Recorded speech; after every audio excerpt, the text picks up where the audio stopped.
अस्सलाम वालेकुम। मैं हूं रियाजुद्दीन और आप देख रहे हैं Venus sports celebrities with Riyazuddin. जनाब, वैसे तो क्रिकेट का हमेशा मौसम होता है, अब भी क्रिकेट का मौसम है, लेकिन ये साल जो है हॉकी का साल लगता है, इसलिए कि बड़े इसमें टूर्नामेंट्स हैं। और एक ज़माने में जब पाकिस्तान हॉकी टीम की रैंकिंग जो थी वो टॉप पे हुआ करती थी, तो पूरे महीने और पूरे साल ही जो था हॉकी का मौसम होता था। लेकिन जनाब, इस वक्त जो है अंडर 18 एशिया कप जो है वो चाइना में शुरू हो चुका है। पाकिस्तान की टीम भी उसमें पार्टिसिपेट कर रही है। फिर जनाब, प्रो लीग का बड़ा चर्चा था पिछले दिनों कि पाकिस्तान की टीम उसमें पार्टिसिपेट करेगी या नहीं करेगी, इसलिए कि नेशंस कप में जो टीम फतह हासिल करती है, टाइटल जीतती है, वो इंटाइटल होती है प्रो लीग में शिरकत करने की। तो जनाब, न्यूजीलैंड की टीम जो है वो मतलब ऐसा लग रहा है कि वो शायद उसमें शरीक ना हो। लेकिन उसके बावजूद इंटरनेशनल हॉकी फेडरेशन ने उसको 21 जुलाई तक का टाइम दिया है, जो लेटेस्ट अपडेट है, कि वो बताएं कि आया उन्होंने शिरकत करनी है या नहीं करनी। और हमने बीच में ये भी सुना कि पाकिस्तान की टीम, अगर न्यूजीलैंड की टीम नहीं जाएगी, इसलिए कि पाकिस्तान ने नेशंस कप में सिल्वर मेडल हासिल किया था, तो फिर पाकिस्तान की टीम को वहाँ शिरकत करनी होगी। लेकिन उसके साथ साथ जनाब 70 करोड़ रुपए कमोबेश जो है उसमें खर्चा आएगा। तो ये यकीनन पाकिस्तान हॉकी फेडरेशन के लिए भी एक बड़ा इम्तिहान है, उसके साथ साथ पाकिस्तान स्पोर्ट्स बोर्ड के लिए भी और हुकूमत पाकिस्तान के लिए भी, कि आया वो 70 करोड़ रुपए जो है एक मतलब ऐसी फेडरेशन को देंगे जिसके पास खुद अपना इतना फंड नहीं है कि वो खिलाड़ियों को जो है डेली अलाउंसेस दे सके। तो आपने देखा कि नेशंस कप में भी हमारे खिलाड़ी जो है 10 दिन तक उनको कोई डेली नहीं मिली थी। बहरहाल, लेकिन ये इम्तिहान है कि आप जो है जो दावा करते हैं कि जी हमारा कौमी खेल है और हम इससे मोहब्बत करते हैं, तो देखना होगा कि अगर 21 जुलाई तक न्यूजीलैंड की टीम ने प्रो लीग में शिरकत नहीं करनी, तो आया पाकिस्तान की टीम इस काबिल हो सकेगी कि वो शरीक होगी नहीं होगी। हम इस पे भी डिस्कस करेंगे। और उसके साथ साथ मैं आपको ये बताता चलूँ, जो मैंने कहा कि ये हॉकी का मौसम है ये साल पाकिस्तान के हवाले से भी, इसलिए कि एशिया कप 29 अगस्त से 9 सितंबर तक जो है भारत में हो रहा है। और बिहार का जो उनका शहर है राजगीर, उसमें ये टूर्नामेंट हो रहा है। और पिछले साल की जो चैंपियन थी, अगर हाँ दूसरी ये कि अगर पाकिस्तान इसमें फतह हासिल करता है, तो पाकिस्तान 2026 का जो वर्ल्ड कप होगा उसके लिए पाकिस्तान की टीम जो है वो इंटाइटल हो जाएगी। और वो वर्ल्ड कप होगा हॉलैंड और बेल्जियम में मुश्तरका तौर पर। इसी तरह भारत में ही जनाब junior world cup hockey tournament हो रहा है, जो 28 नवंबर से 10 दिसंबर तक भारत के शहर चेन्नई में होगा। और फर्स्ट टाइम इसमें जो है 24 टीमें शरीक होंगी। तो देखना यह है कि पाकिस्तान की टीम जो है उसमें क्या मतलब परफॉर्मेंस पेश करती है। जर्मनी की टीम जो है वो अपने टाइटल का दिफा करेगी। और देखना यह है कि पाकिस्तान जो कि खुद भारत के साथ उस पूल में शामिल है, चिली की टीम है, आयरलैंड की टीम है, तो पाकिस्तान की टीम आया उसमें क्या परफॉर्मेंस देती है। और मैं आपको बताता चलूँ कि पाकिस्तान की टीम जो है आखिरी मरतबा जो है 2023 में भारत के शहर चेन्नई में जो एशियन चैम्पियंस ट्रॉफी हुई थी, उसमें पाकिस्तान की टीम ने शिरकत की थी। लेकिन आपने देखा कि पिछले दिनों एक जंग भी हुई पाकिस्तान और भारत के दरमियान, और उसके बाद से अभी तक हमारे हालात जो हैं वो कशीदा हैं। और नहीं लगता कि पाकिस्तान की team junior hockey world cup में या फिर एशिया कप में शरीक हो सके। ये बातें सामने आ रही हैं, क्या ये भी क्रिकेट की तरह हाइब्रिड मॉडल पे चला जाएगा? लेकिन उसके लिए फिर एशियन हॉकी फेडरेशन और जो इंटरनेशनल हॉकी फेडरेशन है उस पर बड़ी जिम्मेदारियां आयद होती हैं कि वो इसमें क्या डिसीजन लेगी। अगर पाकिस्तान की टीम वहाँ ना जा सके और इंडिया के वीज़े उसको ना मिल सकें, तो फिर क्या सूरत हाल होगी। या पाकिस्तान की टीम अगर जाती है तो उसको फुल प्रूफ सिक्योरिटी फराहम की जाएगी या नहीं की जाएगी। तो जनाब ये सूरत हाल है। दूसरी जानिब जनाब ख़वातीन की जो चैम्पियनशिप, वैसे ही ख़वातीन हॉकी पाकिस्तान ने आपको देखा कि बहुत ही कम हो रही है। एक ज़माना था कि ख़वातीन हॉकी चैम्पियनशिप भी हुआ करती थी, दीगर टूर्नामेंट्स भी होते थे, और पाकिस्तान ख़वातीन हॉकी टीम जो है बैरून मुल्क दौरे भी किया करती थी। लेकिन अब ऐसा नहीं है। और जो चैम्पियनशिप कोयटा में होने वाली थी जनाब 21 से 23 जुलाई तक, तो उसको मुलतवी कर दिया गया। देखना यह है कि वो कब में होगी, कब मतलब होगी। और इसी तरह जो लाहौर में पाकिस्तान क्रिकेट बोर्ड के तहत जो आपका स्किल्स डेवलपमेंट कैंप जारी था, वो अपने इख्तिताम को पहुंच चुका है। और देखना यह है कि इस स्किल्स डेवलपमेंट में, जिसमें हमने देखा कि बाबर आजम भी थे और बड़े बड़े मतलब क्रिकेटर्स थे, क्या उनकी खामियां दूर हो सकी हैं या फिर ये एक ऐसे ही बजाय एक नाम का मतलब कैंप था इम्प्रूवमेंट के लिए। तो ज़ाहिर ये सारी चीज़ें जो हैं वो देखनी होंगी। और उसके साथ साथ मैं आपको ये बताता चलूँ कि एशिया कप क्रिकेट की तैयारियां जो हैं ज़ोरों शोर से जारी हैं। और ये एशिया कप यानी एशिया क्रिकेट कप जो है भारत में होना था, लेकिन अब ये दुबई में हो रहा है, लेकिन मेज़बान जो है उसका भारत ही होगा और ये 4 या 5 सितंबर से ये शुरू होगा। तो जनाब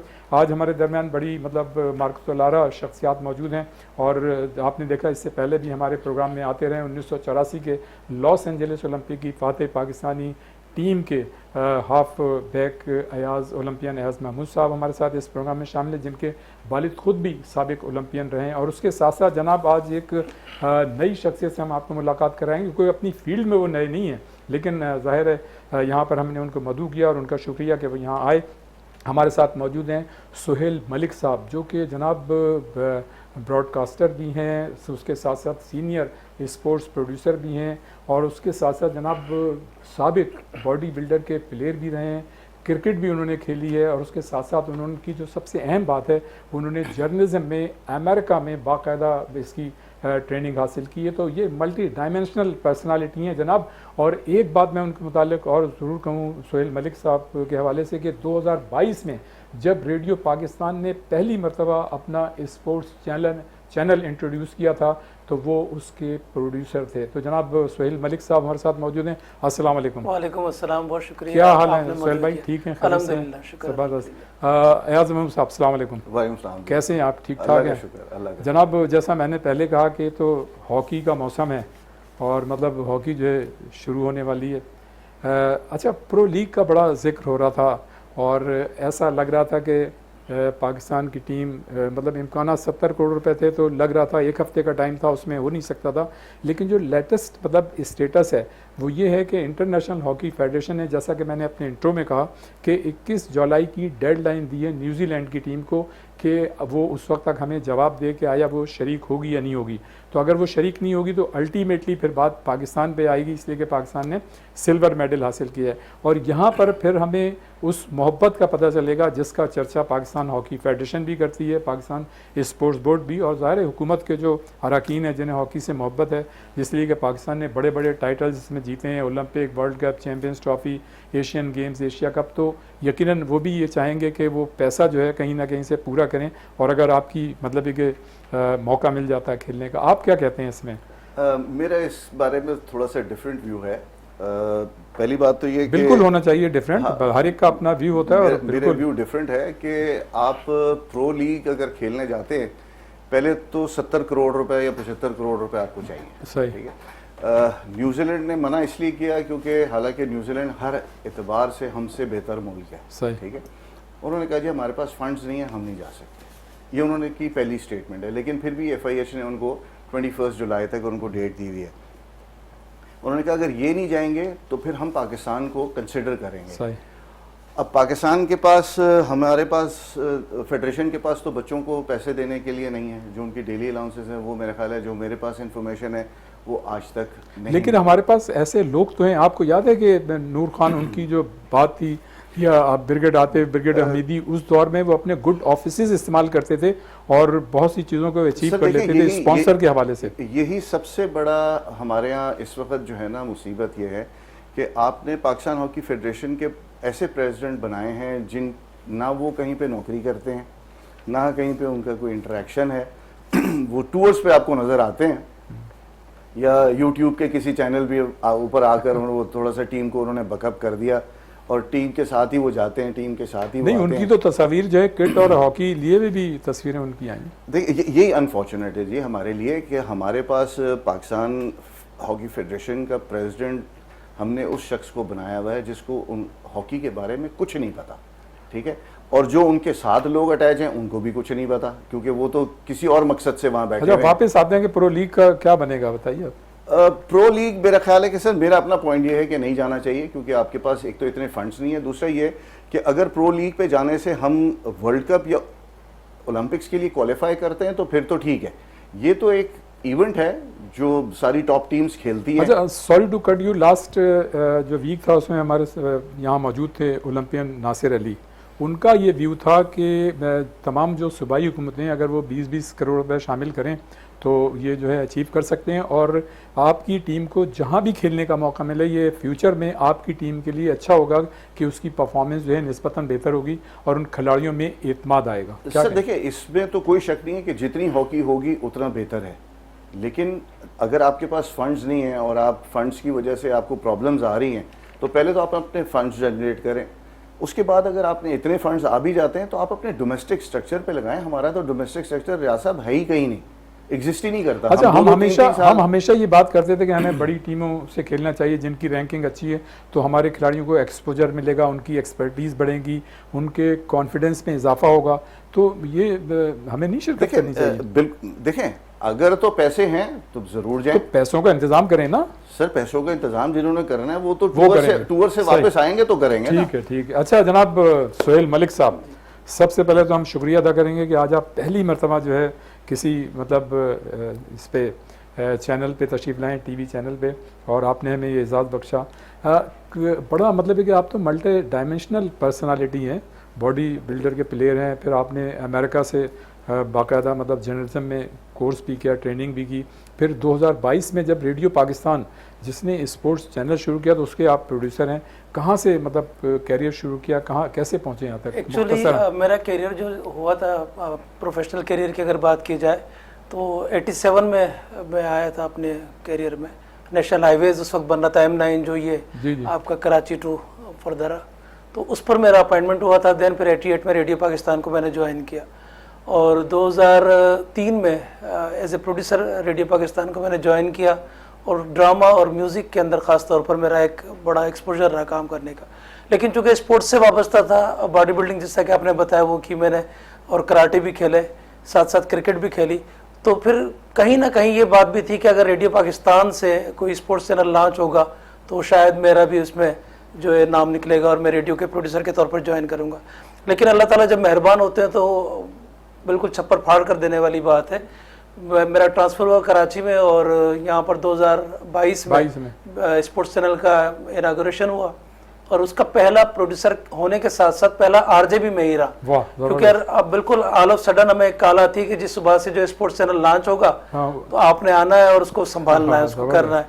तो हमारे कुलीग थे Sohail Khan, you know very well, तो उसको मैंने फ़ोन किया कि सोहेल हमने सुबह से ये काम करना है। He was very happy at that time, तो क्या चले हम करते हैं। लेकिन हमें नहीं पता था कि शायद हम तारीख रकम करने जा रहे हैं। स्टूडियो गए, वहाँ जाकर हमने ओपनिंग की, सोहेल वाज को होस्ट एंड एनालिस्ट, और बस एक तारीख रकम हो गई कि मैं फिर रेडियो पाकिस्तान का पहला आरजे और पहला प्रोड्यूसर बन गया। अच्छा, आपने ज़ाहिर है रेडियो पाकिस्तान में मतलब मुख्तलिफ शोबों में काम किया, फिर आप स्पोर्ट्स में आए, क्या फ़र्क लगा आपको स्पोर्ट्स और दूसरे शोबे जो थे उसके? देखिए, स्पोर्ट्स के लिए तो डेफिनेटली आपका एक एक्सपोजर होना चाहिए, और फिर अगर आप प्रोड्यूसर हैं तो पूरी टीम को आपने लीड करना है, तो स्पोर्ट्स के हर शोबे में आपकी गिरफ्त होनी चाहिए। कुछ चीज़ें ऐसी होती हैं रेडियो की, जैसे आपने बात की फॉर्मेट्स, वो आप with the passage of time सीख जाते हैं। जैसे किसी को इंटरव्यू करना है, किसी की डॉक्यूमेंट्री बनानी है, तो आप सीनियर के साथ अटैच हो गए, तो वो डॉक्यूमेंट्री का एक फॉर्मेट है वो आपने सीख लिया, या इंटरव्यू लेने का एक फॉर्मेट है वो आपने सीख लिया, तो वो चलता रहता है, उसमें कोई नई चीज़ नहीं आती।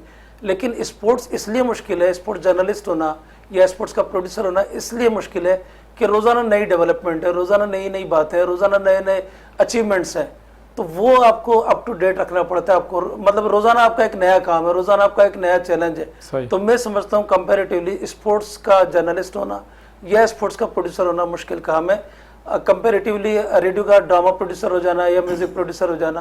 क्योंकि देखिए म्यूजिक वही है सारा कुछ, वो राग रागनी है, ड्रामे का फॉर्मेट वही है, उसके चंद जो है वो कंटेंट होते हैं, उसके ऊपर आपने ड्रामा बनाना होता है। वो किस तरह से डिफर करता है फीचर से, वो एक डिफरेंट चीज़ है, लेकिन वो एक सेट पैटर्न है, एक सेट प्रोसीजर है।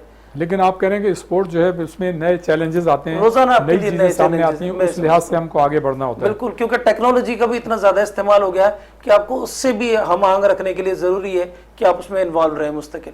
सही, वेरी गुड जनाब, ये सिलसिला जारी रहेगा, गुफ्तगू जारी रहेगी, बड़ी ज़बरदस्त गुफ्तगू हो रही है। और ब्रेक के बाद फ़ौरन वापस आते हैं और यहीं से इस सिलसिले को शुरू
खुश आमदीद कहते हैं। हमारे साथ मौजूद हैं साबिक ओलंपियन अयाज महमूद और ब्रॉडकास्टर सीनियर स्पोर्ट्स प्रोड्यूसर जनाब सुहेल मलिक साहब।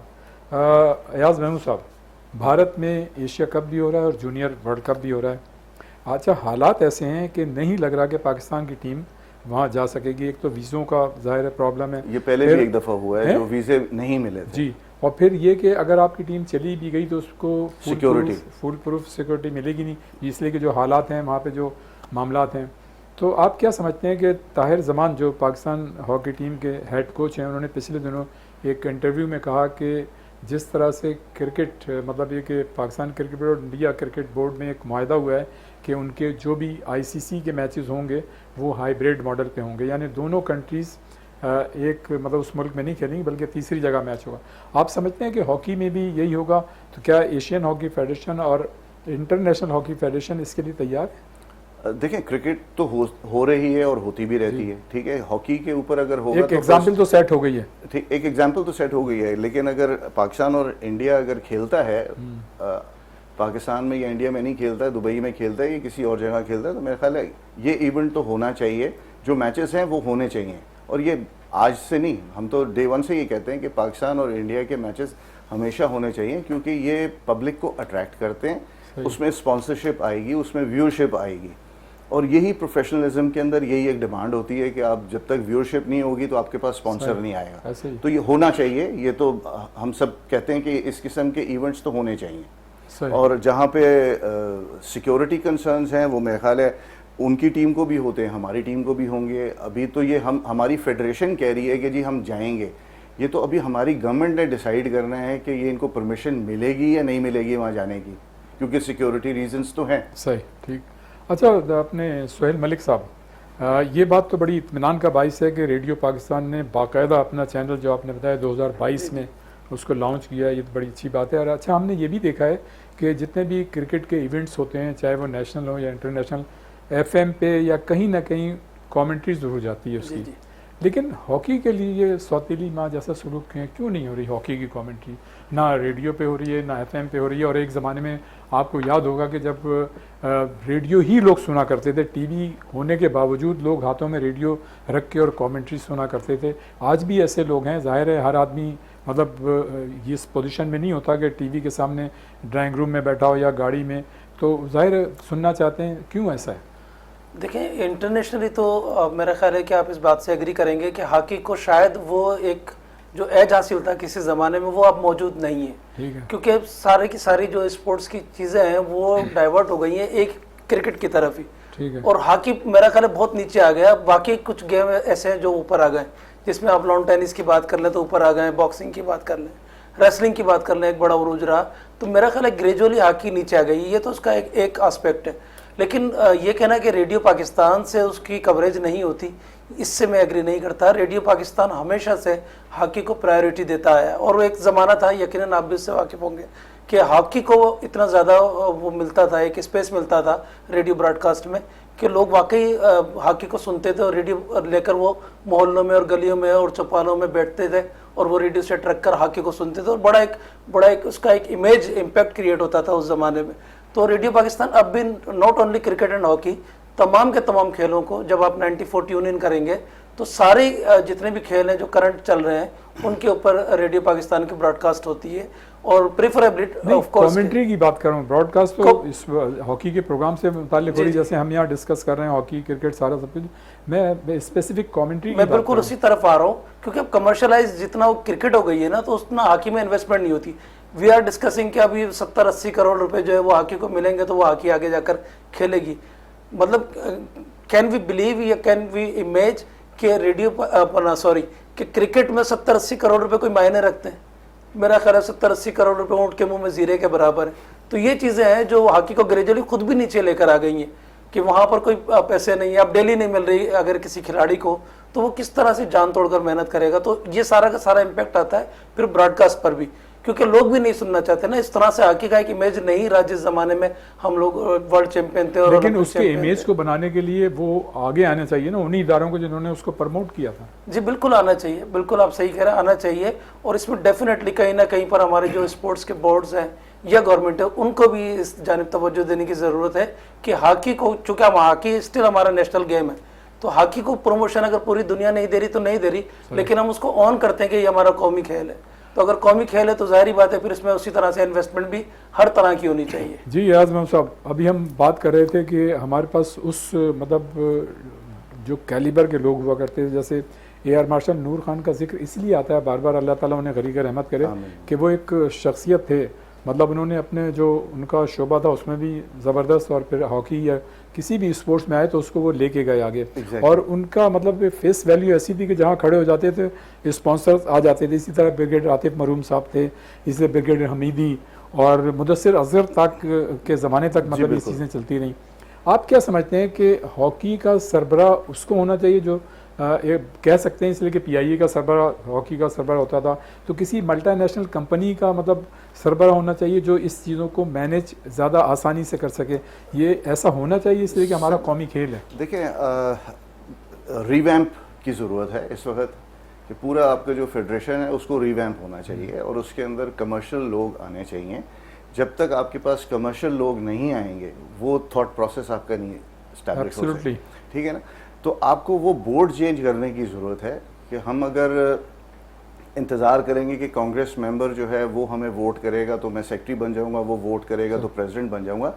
आपको यहाँ पर बैंक्स, अपने मल्टीनेशनल कंपनीज़ के ओनर्स या उनके जो CEOs हैं या डायरेक्टर्स हैं, जो फंड्स जनरेट करें या फंड्स दे सकें टीम को, क्योंकि देखें स्पोर्ट्स एक ऐसी चीज़ है जहाँ पर एक सॉफ्ट इमेज आपकी कंट्री का जाता है। बिल्कुल। और ऐसा नहीं है कि पाकिस्तान हॉकी जो है वो ये सारी चीज़ें दोबारा से उस लेवल पे नहीं आ सकती, बिल्कुल आ सकती हैं। इसके लिए आपको बाकायदा एक मेहनत करने की ज़रूरत है और एक गाइडलाइन की ज़रूरत है कि हम पैसे कैसे जनरेट करने हैं। बोर्ड आपका चेंज होना चाहिए, आपका सेक्रेटरी चेंज होना चाहिए, आपका प्रेसिडेंट चेंज होना चाहिए। वो लोग होने चाहिए जो पैसे लेके आ सकें, वो लोग नहीं होने चाहिए जो सिर्फ इंतज़ार करें कि गवर्नमेंट ग्रांट देगी तो फिर हम आगे चलेंगे। आज से पहले रियाज साहब, ये आपको भी पता है कि एशियन गेम्स और ओलंपिक्स एक ऐसा इवेंट था जहाँ पर पाकिस्तान स्पोर्ट्स बोर्ड जो है ना वो टिकट्स भी लेता था और आपको पैसे भी देता था, ठीक है, जो आपकी डेली अलाउंसेस हैं वो भी देता था। लेकिन अब यहाँ पे सिचुएशन इस वक्त ये है कि हर ट्रिप पे हम जा रहे हैं और पाकिस्तान स्पोर्ट्स बोर्ड ही आपको स्पॉन्सर कर रहा है। वेयर एज के ये होना नहीं चाहिए। बोर्ड को अपने पैसे जो हैं जनरेट करने चाहिए।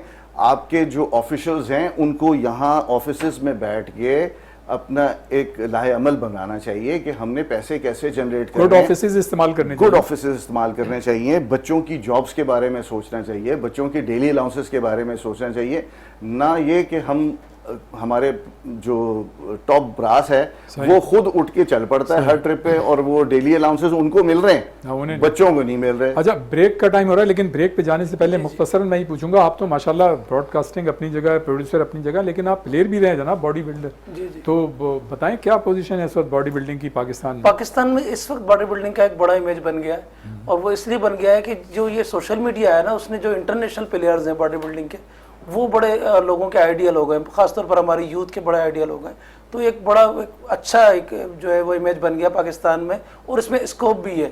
आपको बहुत ज़्यादा ज़रूरत नहीं पड़ती कोई भी, जो चूँकि ये इंडिविजुअल का गेम है तो वो देखते हैं कि बड़ी बड़ी कंपनीज़ या मल्टीनेशनल जो कंपनीज़ हैं वो हायर कर लेती हैं बच्चों को, उन पर इन्वेस्ट करती हैं और फिर उनको जो नेशनल इंटरनेशनल लेवल के ऊपर जाकर उनको कम्पीट भी करती हैं, तो वो उनको स्पॉन्सर भी करती हैं। तो बॉडी बिल्डिंग का इमेज इस वक्त बहुत बेहतर है पाकिस्तान में। ने अयाज महमूद साहब, अभी जो मतलब गुफ्तगू हो रही थी PHF के हवाले से, तो आप क्या समझते हैं कि इस एक साल में जो पाकिस्तान हॉकी फेडरेशन से वाबस्ता अहदेदार हैं, जो वो मतलब दावे कर रहे थे और जो जस्टिफिकेशन पेश कर रहे थे अपनी मौजूदगी की, आप क्या समझते हैं कि इस एक साल के अरसे में कुछ इम्प्रूवमेंट हुई है फंड्स स्पॉन्सरशिप के हवाले से, खेल के हवाले से, टीम के हवाले से?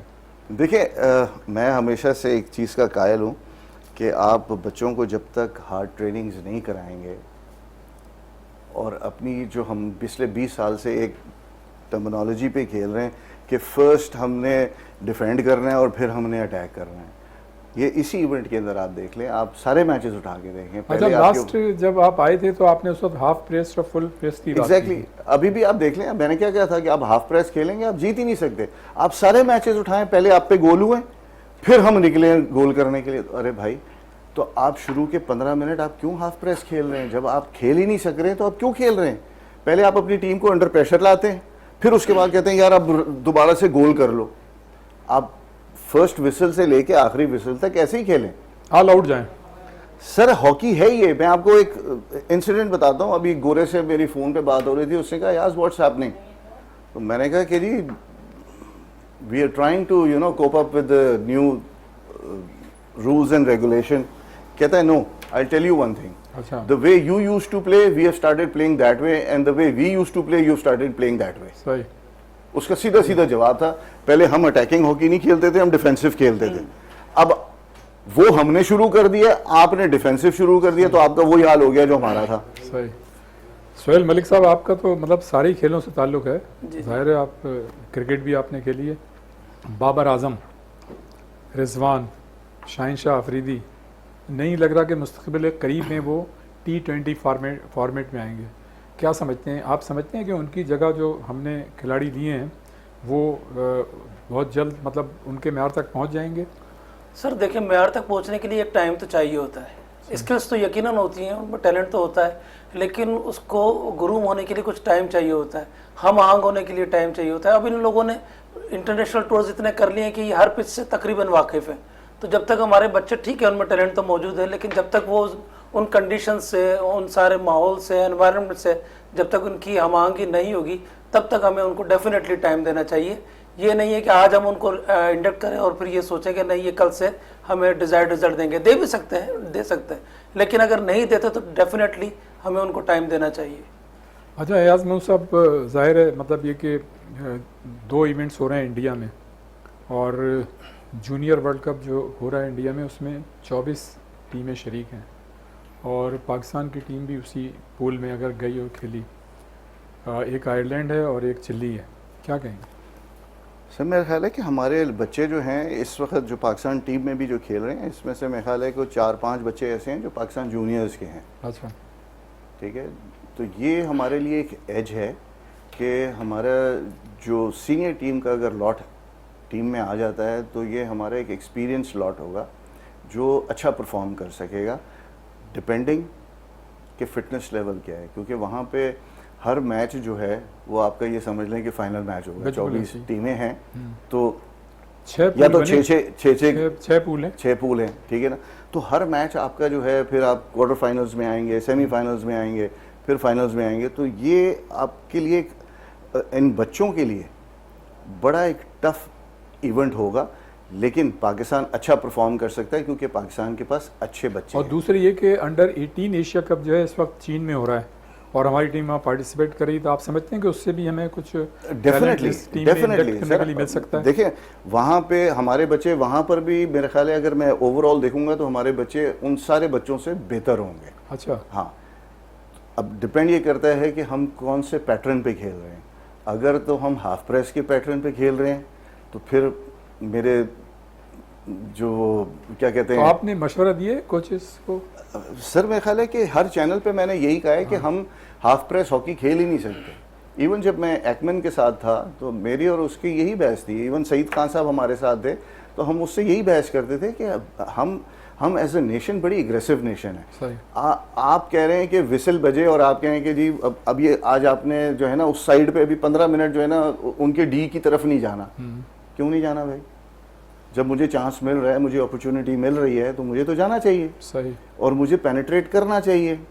तो अगर मेरी पेनिट्रेशन आपने वैसे ही रोक दी है, इतनी तो सख्ती नहीं होगी कि डी तक नहीं जाना। सर मैं आपको बता रहा हूँ ना, यही अच्छा। तो प्रॉब्लम है कि why are you going there, I have told you not to go there. अच्छा, तो this is a wrong concept. सही। देखिए ना, आप गलत कह रहे हैं। हम मैंने आपको बताया हम एज ए नेशन बड़ी एग्रेसिव नेशन है। आपने फर्स्ट विसल से लेके एंड विसल तक आपने आगे पीछे खेलना है, आपने अटैकिंग हॉकी खेल ली है। उसका एक मैं आपको अभी एक किसी से, अच्छा, आप ब्रेक पे चले जाएं फिर उसके बाद मैं आपको बता दूं। ब्रेक का इशारा हो रहा है जनाब। ब्रेक के बाद वापस आते हैं जनाब। यहाँ वक्त हुआ है ब्रेक का और ब्रेक के बाद फ़ौरन वापस आते हैं।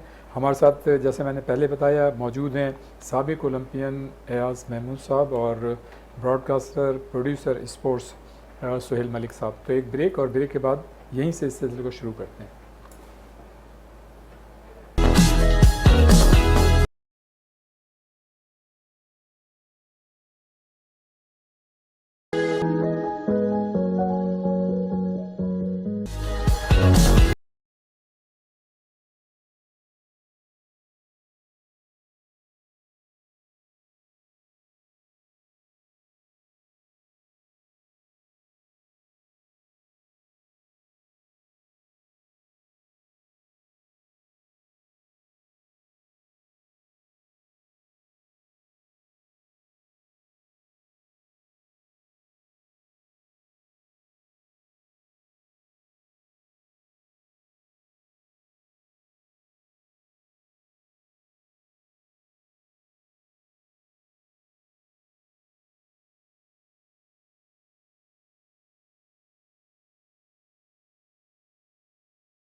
में खुश आमदीद कहते हैं और वहीं से इस सिलसिले को शुरू करते हैं।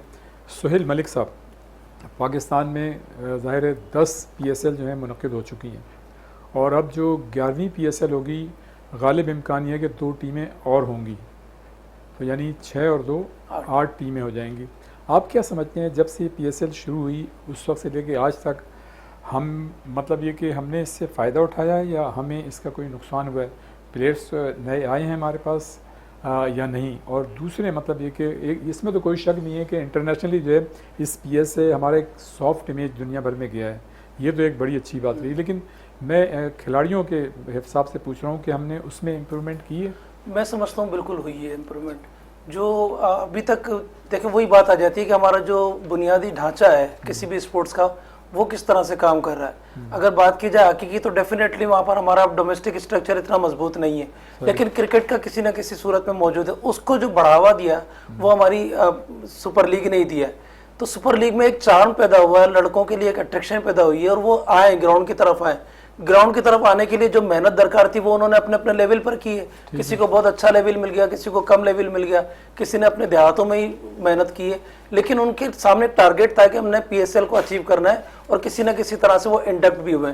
तो हमारे पास टैलेंट की मैं समझता हूँ बड़ी बहुतात हो गई है और हमें चूज करना, पिक करना प्लेयर्स को आसान हो गया। लेकिन हमने क्या उनका सही इस्तेमाल किया जो हमारे पास? ये डेफिनेटली एक क्वेश्चन है और जितना हम सारे जानते हैं कि हमारे पास जो स्ट्रक्चर है वो किस तरह का है, तो आज नहीं तो कल हम उसको बेहतर अंदाज में यूज़ ज़रूर करेंगे। एक वक्त आएगा कि हमारा ये सारा का सारा टैलेंट जिस तरह से अब देखें ना, अब इलेक्ट्रॉनिक मीडिया का इतना ज़्यादा दौर नहीं है या प्रिंट मीडिया का दौर नहीं है, या वो किसी न किसी हद तक वो बाउंड है कि इस चीज़ को देना, इस चीज़ को नहीं देना। लेकिन सोशल मीडिया पर एक पब्लिक ओपिनियन मौजूद है और वो पब्लिक ओपिनियन वो सारे एक्चुअलिटीज़ को देखते हुए बनता है। तो जब वो पब्लिक ओपिनियन बूस्ट करता है सोशल मीडिया के थ्रू, तो कहीं ना कहीं उसका प्रेशर बिल्ड तो होता है कि यार नहीं ये बहुत हो गया, अब हमने पॉजिटिव चीज़ों की तरफ जाना है, अब हमने टैलेंट की तरफ जाना है, अब हमने अच्छे अच्छे बच्चों को लेकर आना है ताकि हमारा। तो मेरा ख्याल है PSL ने डेफिनेटली एक प्लेटफॉर्म मुहैया किया है नए और टैलेंटेड बच्चों के लिए, और वो आगे आएंगे तो कहीं ना कहीं किसी न किसी जगह पर उनका सही इस्तेमाल भी होगा। तो मेरा ख्याल है फ़ायदा हुआ है। सही। एयाज महमूद साहब, अभी हमारी जितनी बातें हुई हैं, आप क्या समझते हैं यार हॉकी में सियासत कब ख़त्म होगी? क्या मतलब कहाँ जा रहे हैं हम, क्या होगा? रियाज भाई देखें, हॉकी में सियासत, खैर लोग कहते हैं सियासत, लेकिन यहाँ पे सियासत नहीं है। यहाँ पे हम इस तरीके से बात करते हैं कि जब आप परफॉर्म नहीं करेंगे तो ज़ाहिरी बात है जो एक्स प्लेयर्स हैं वो बात करेंगे। जब आप परफॉर्मेंस नहीं दे रहे, जब आप पिछले 20 साल से आप ही बैठे हुए हैं, एक जाता है, दूसरा आता है, दूसरा जाता है, तीसरा आता है, और वही लोग हैं जो उन्होंने एक सर्कल बनाया हुआ है और रिजल्ट ज़ीरो है, ठीक है। 20 साल पहले अगर आप इनके इंटरव्यूज उठाएं जी, हम ये करेंगे, हम वो करेंगे, एंड में आज 20 साल के बाद भी आप वहीं पे खड़े हुए हैं कि आपके पास फंड्स नहीं है। इसका मतलब ये है कि आपने ना अपना होमवर्क किया, ना जो आपने बातें की थी उसके ऊपर इम्प्लीमेंट किया, ना किसी से करवाने की कोशिश की। इसका मतलब ये है कि आपने सिर्फ अच्छा, मुझे वो बात बार बार याद आती है जब आप PHF के सेक्रेटरी की हैसियत से कुछ दिनों रहे वहाँ पर। जी जी। तो आपने कहा कि स्पॉन्सर जो थे उन्होंने क्या कहा? सर स्पॉन्सर्स उन्होंने कहा कि अगर आप हैं तो हम आपको दे देंगे, अगर आप नहीं हैं तो वी आर नॉट देयर। तो अगर ये देखिए ना, ये एज अ हॉकी प्लेयर मैं समझ रहा हूँ कि ये एक बड़ा क्वेश्चनेबल चीज़ है कि कोई हमें ये कहे कि यार आपका जो दूसरा हॉकी प्लेयर है वो तो ये कह रहा है और आप ये कह रहे हैं, तो अफसोस होता है। क्योंकि देखें, हम सबको हॉकी ने दी है। आज हम जितने हॉकी प्लेयर्स हैं, और बाज़ दफ़ा तो मुझे ये भी रियाज भाई बड़ा एक दुख होता है कि बहुत से चैनल्स पे ये कहा जाता है कि जी हॉकी ओलंपियंस ने पाकिस्तान हॉकी को ख़राब कर दिया। यहाँ पर मेरी राय डिफरेंट है। बिल्कुल, मैं ये कहता हूँ कि जी आप उन ओलंपियंस का नाम लें और उनको बाकायदा आइडेंटिफाई करें। जो करप्ट ओलंपियंस हैं उन्होंने खराब किया है, यहाँ बड़े अच्छे लोग भी बैठे हैं। बिल्कुल, एब्सोल्युटली, ठीक है। तो उनको उनके साथ जब आप ओलंपियंस कहते हैं ना, तो फिर हम सब बीच में आ जाते हैं, जिसमें हमें बड़ा दुखता है कि यार हमने तो कुछ नहीं किया, हमने तो जेबों से लगाए हैं। सही बात। ठीक है। और मेरा ख्याल है कि ऐसे और बहुत से लोग हैं।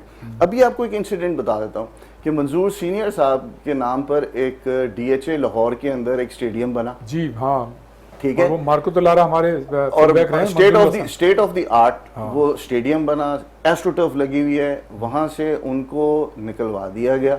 ठीक है। वो वहां पे कोचिंग भी कर रहे थे। और इसमें जो आपकी जूनियर टीम गई है मंजूर हसन के साथ, सर ये उस नाम के साथ नाम के साथ देखें, मंजूर सीनियर साहब जो हैं वो as human being, sophisticated type के इंसान है वो, as a human being, as a player, मेरे ख्याल है उनसे अच्छा आदमी जो है ना, बहुत ही हम्बल, बड़े डेडिकेटेड, बहुत ही सोफिस्टिकेटेड टाइप की शख्सियत है। एग्जैक्टली। आपने वो एकेडमी सियासत की, अब यहाँ सियासत आ गई। सियासत किसने की? यही मैं पूछ रहा हूँ। सियासत तो जी इस वक्त करंट जो फेडरेशन है उसने की ना, और उन्हीं के लोगों ने की कि उनको निकलवा दिया जाए और वहां पर खुद आकर बैठ जाए। तो आपने क्या किया? एक सीनियर आदमी जिसने सर्विस दी है, मेरे ख्याल है कुछ 40-45 साल की तो सर्विस होगी उनकी हॉकी के लिए। हालांकि दुनिया तो अपने मुल्क के उन लोगों को इज्जत देती है जिन्होंने मुल्क के लिए कुछ किया है, और हमारे यहाँ जो है बहरहाल अल्लाह ताला जो है। और सर मुझे अफसोस इस बात का है, मैं तो रिक्वेस्ट करूंगा आपके चैनल के थ्रू कि फील्ड मार्शल साहब को कि खुदारा हमारी हॉकी को बचाएं। ठीक है। इन लोगों से हमारी जान छुड़वाएं। ये जो लोग आकर बैठे हुए हैं, इन्होंने तबाह कर दिए पिछले 15-20 साल के अंदर, ना ये फंड्स जनरेट कर सके, इनके ऊपर चार्जेस हैं, बहुत सी चीज़ें हैं जो मैं इस चैनल पे नहीं बोलना चाहता। लेकिन खुदारा हमारी हॉकी को बचाएं, चेंजेस लेकर आएं, अच्छे लोग लेकर आएं कि हमारी हॉकी दोबारा सीधी हो। बहुत दुआ करते हैं अल्लाह ताला मतलब इसको सुने। आमीन सर, आमीन। बिल्कुल, हम तो सर इस वक्त ऑल आउट जा रहे हैं इस मसले में। अच्छा सोहेल मलिक साहब, ज़ाहिर है शुरू से आपकी स्पोर्ट्स की फील्ड रही है। इस वक्त जो हमारी पाकिस्तान क्रिकेट टीम है, आप क्या समझते हैं कि उसका जो फिज़िकल फिटनेस लेवल है, और इस वक्त जो इंटरनेशनली जो टीमें हैं, ऑस्ट्रेलिया है, इंग्लैंड है, न्यूजीलैंड है, उनसे हम compete करते हैं, या हमें अभी बड़ी ज़रूरत है इम्प्रूवमेंट की? आप मुझसे कहलवाना चाह रहे हैं, लेकिन पता आपको भी है। तो मेरा ख्याल है फिटनेस लेवल वैसा नहीं है। उसकी मुख्तलिफ वजूहत हो सकती हैं, लेकिन किसी सूरत में भी हम compete नहीं कर सकते। मेरा ख्याल है हम पैरेलल भी शायद उनके ना हो, तो इस पर काम करने की ज़रूरत है। देखें ना, हमारे यहाँ से सिलेक्शन होती है, टीम बाहर जाती है, बाहर जाते ही क्या हो जाता है कि वो एक मैच खेला, या ड्यूरिंग द इवन मैच भी ये सारी चीज़ें आती हैं सामने कि जी वो अनफिट हो गए। तो मतलब हाउ इट इज़ पॉसिबल कि आप एक ट्रेनिंग का एक सेशन गुजार कर आए हो 2-3 महीने का, आप फिट हो, सुपर फिट हो, और फिर आप जाकर वो, तो मेरा ख्याल है कि कहीं ना कहीं तो डेफिनेटली फिटनेस के ऊपर काम करने की ज़रूरत है। गो के कर रहे हैं, लेकिन अगर उसको अब मुकाबला किया जाए या कंपेयर किया जाए तो मेरा ख्याल है ये नाइंसाफ़ी। अच्छा, ऐसे बड़े वाक़यात में कि हमारे प्लेयर्स, आपने सही कहा कि जब वो जाते हैं बड़े इंटरनेशनल इवेंट्स में, तो वहाँ पे जाके उनकी फिजिकल फिटनेस लेवल जो है वो ख़त्म हो जाता है, इंजर्ड हो जाते हैं। जो इंजरी होना एक अलग बात है, लेकिन बार बार इंजरी होना उस कमज़ोरी को ज़ाहिर करता है, फिजिकल फिटनेस जो आपकी इंटरनेशनल मेयार की नहीं है। तो ये जो है बड़ा मतलब क्वेश्चनेबल। सर देखें, हम तो बहैसियत स्पोर्ट्स जर्नलिस्ट बात कर रहे हैं ना, लेकिन अब चीज़ें मैंने आपको बताया ना कि सोशल मीडिया ने हर घर के अंदर एक एक्सपर्ट बना दिया है इवन अब खवातीन बात करती हैं कि ये इनको क्या हो गया, ये तो कल तक तो ठीक थे, सिलेक्शन भी हुई है, तो एक बहुत बड़ा क्वेश्चन मार्क लग जाता है इवन सिलेक्शन पर भी कि फिटनेस को क्या हो जाता है। यहाँ से फिट होकर जाते हैं, सिलेक्ट भी होते हैं, और वहाँ जाते हैं ड्यूरिंग द मैच या एक आध मैच के बाद जो है उनकी फिटनेस खराब हो जाती है। रिस्पॉन्सिबिलिटी जो है वो खिलाड़ी की भी होती है, जो डॉक्टर्स वगैरह अटैच होते हैं वो तो अपनी जगह, लेकिन खिलाड़ी की भी। अपने एयाज महमूद साहब, हॉकी से ज़रूर ताल्लुक़ है, लेकिन जाहिर है क्रिकेट जो है पैशन है हर एक का। क्रिकेट के मुताबिक तो कुछ बताएं कि क्या है सूरत हाल, क्या कहेंगे क्रिकेट के सर? मैं तो कहता हूँ कि जिसकी ये छाती के ऊपर वो चांद तारा लग जाता है ना, पाकिस्तान का जो झंडा जब लग जाता है तो मेरे ख्याल है सारी चीज़ें पीछे रह जाती हैं। सही। और उसके लिए तो मेरा ख्याल है कि मैं एक आजकल मैं भी थोड़ा बहुत कभी फेसबुक पे जाता हूँ तो मैं हमेशा लिख रहा होता हूँ कि keep the green flag flying high. सही, ठीक है ना? तो ये जो एक वर्ड है, इसके पीछे एक बड़ी मेहनत की ज़रूरत है। तो आपका जो बच्चा है, देखें ये जब हम इवन मैं जब जूनियर टीम के साथ या सीनियर टीम के साथ कि आज भाई हम वर्ल्ड चैंपियन कैसे बनेंगे, तो मैंने कहा देखो वर्ल्ड चैंपियन हम उस वक्त बनेंगे, there is no shortcut to become a world champion. सही। शॉर्टकट मारोगे तो हमेशा मार पड़ेगी। सही। आपको हार्डवर्क करना है। शॉर्टकट मारोगे तो शॉर्ट हो जाओगे। आपको हार्डवर्क करना है। सही। आपने वर्ल्ड चैंपियन बनना है तो उसके पीछे एक पूरी आपकी मेहनत होगी। आपके 4-5 साल की, ओलंपिक्स जब आप खेलने जाते हैं तो आपकी 4 साल की मेहनत होती है, तो तब आप जाकर ओलंपिक्स में पार्टिसिपेट करते हैं और आप चैंपियन बनते हैं। बिल्कुल। इस तरह नहीं है कि आप रात को उठे और सुबह आप चैंपियन हो गए। अच्छा, अब जाहिर है हमारे प्रोग्राम का वक्त कमोबेश ख़त्म ही हो गया। एयाज महमूद साहब, ज़ाहिर है बहुत सारे सवालात किए मैंने, आपने उसके जवाब दिए, और वही मतलब कोई ऐसी बात जो ज़ाहिर है हॉकी के हवाले से, स्पोर्ट्स के हवाले से आपके जहन में और मैं ना पूछ सका हूँ, काइंडली वो ज़रूर कीजिएगा, और हस्ब साबिक हमारे नौजवानों को पैगाम भी ज़रूर दीजिएगा। सर, इस चैनल के थ्रू मैं ये कहूँगा कि जी कि जो स्पॉन्सर्स हैं वो आपका नेशनल गेम है हॉकी, उसको स्पॉन्सर करें, और जो जूनियर्स हैं उनके लिए मेरा हमेशा से ये कहता हूँ कि जी work hard, there is no shortcut to a life, there is no shortcut to a success. Hard work करें, और आप यकीन करें कि जिस दिन आप मेहनत करेंगे ना तो अल्लाह ताला आपको फल भी देगा, ये मेरा ईमान है। जनाब सुहेल मलिक साहब, यही सवाल आपसे, तो काइंडली मतलब कोई ऐसी बात जो आप करना चाहें वो ज़रूर कहें, और हमारे नौजवानों को पैगाम। बिल्कुल, नौजवानों के लिए मेरा पैगाम यही है कि मेहनत करें, और जहन में एक चीज़ रखें कि सबसे पहले पाकिस्तान है, इसके बाद आपकी ज़ात है, फिर इसके बाद दूसरी चीज़ें। तो मैं समझता हूँ पाकिस्तान को जब आप मुकद्दम रखेंगे, पाकिस्तान के एक इमेज को दुनिया में बेहतर बनाने के लिए आप पुरज़्म हो जाएंगे, तो डेफिनेटली उसके पीछे एक बहुत बड़ी मेहनत है, सेक्रीफाइसेस हैं। तो ऑलवेज़ पाकिस्तान को नंबर 1 रखें, पाकिस्तान को फोकियत दें, और इसके बाद फिर बाकी सारी चीज़ें सेकेंडरी है। पाकिस्तान है तो हम हैं। बहुत शुक्रिया जनाब सुहेल मलिक साहब, और इंशाल्लाह आइंदा भी आपके प्रोग्राम में दावत देंगे। बहुत शुक्रिया एयाज महमूद साहब, साबिक ओलंपियन और gold medalist Los Angeles Olympic, जो हमारा आखिरी ओलंपिक था। बहुत शुक्रिया, इंशाल्लाह आइंदा भी आपको दावत देंगे। नाज़रीन, ये था हमारा आज का शो। यकीनन आपको ये पसंद आया होगा, इसकी फ़ीडबैक हमको ज़रूर दीजिएगा, और इंशाल्लाह आइंदा हफ्ते किसी नई शख्सियत या नई शख्सियात के साथ एक मरतबा फिर हम आपकी खिदमत में हाजिर होंगे। उस वक्त तक के लिए रियाजुद्दीन को इजाज़त दीजिए। अल्लाह हाफिज़।